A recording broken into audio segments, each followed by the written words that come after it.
Assalamualaikum warahmatullahi wabarakatuh. Aku Keisha dari Prodi Teknologi Pangan dengan NIM 124350107 dan saat ini aku akan jelasin codingan program perulangan bagian 2. Jadi ini ada main ini gunanya buat masukin codingan yang ada, masukin data-datanya. Nih ada in choice itu nih yang ada di sini, gunanya tuh buat masukin pilihan data nih dari si out ini kan.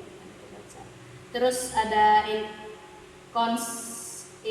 max sama dengan 100, ini supaya nilainya tuh nggak melebihi dari angka 100. In MHS max itu ya ini tadi, supaya angkanya tuh nggak lebih dari 100. Terus in n sama dengan 0, jadi angkanya tuh nggak ada yang minus, cuman sampai 0. Ini ada perulangan do. Nih, baca. Ini ada si out. Si out ini gunanya nih buat menampilkan, nih kalau di run kan, ini bakalan ditampilin di bagian bawah sini. Nih menu data mahasiswa. Si out ini buat ditampilin di bagian run. Terus ini ada pilihan, tambah data, hapus data terakhir, tampilkan data. Pokoknya si out itu tuh supaya dapat ditampilin di bagian run. Terus di si out yang terakhir ini kan ada pilihan. Terus di bawahnya ada sein. Sein ini buat menampilkan pilihan yang ada dari si out di atas nih, pilihan yang menggunakan ini in choice yang di atas tadi. Jadi bisa ditaruh lagi nih, ada switch 1 choice, case 1 sampai case 4 nih. Di sini. Ayo udah perkenalkan. Perkenalkan, nama saya Muhammad Adel Zaki dengan NIM 124350171.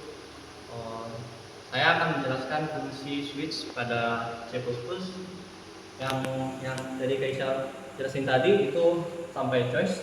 Jadi apa pilihan tadi choice 1, 2, 3, 4 dan itu akan tersimpan di dalam switch.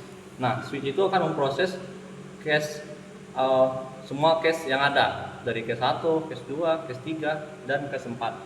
Dan jika pilihan yang dipilih pengguna itu lebih dari 4 atau kurang dari 0, maka itu tidak valid dan programnya berhenti. Fungsi switch juga ada pemiripan sama if else, yang ketika itu diprogram ada suatu ketika yang proses sebuah dalam codingan switch ini. Sekian dari saya. Kenalin, nama saya Muhammad Wadil Amin dari program studi rekayasa kehutanan NIM 124401119.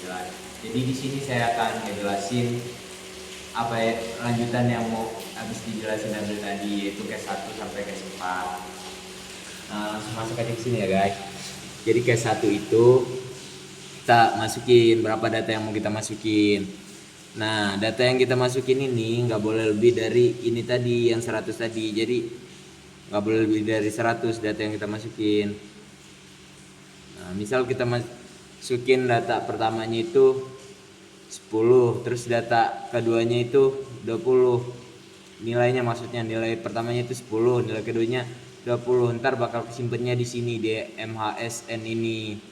Nah, di case kedua, data terakhir yang telah dihapus itu maksudnya misalnya kan tadi kita masukin nilainya 10 ya. Jadi itu bakal jadinya 9, 10-nya itu dihapus. Jadi sisanya datanya itu nyampe di 9. Nah, kalau misalnya data kita kosong, 0, itu datanya nggak valid, jadi nggak bisa.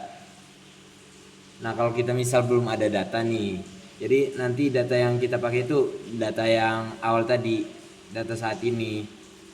Nah, data kesatunya itu yang ini tadi, data kesatu yang 10 tadi, sama data kedua yang 20. Ntar bakal simpennya di nih, MHSI ini. Case 4 keluar dari program berarti udah selesai. Oh ya, while ini programnya nggak boleh lebih dari 4. Kalau misalnya lebih dari 4 itu nggak valid. Sekian tugas video dari kelompok kami. Wassalamualaikum warahmatullahi wabarakatuh.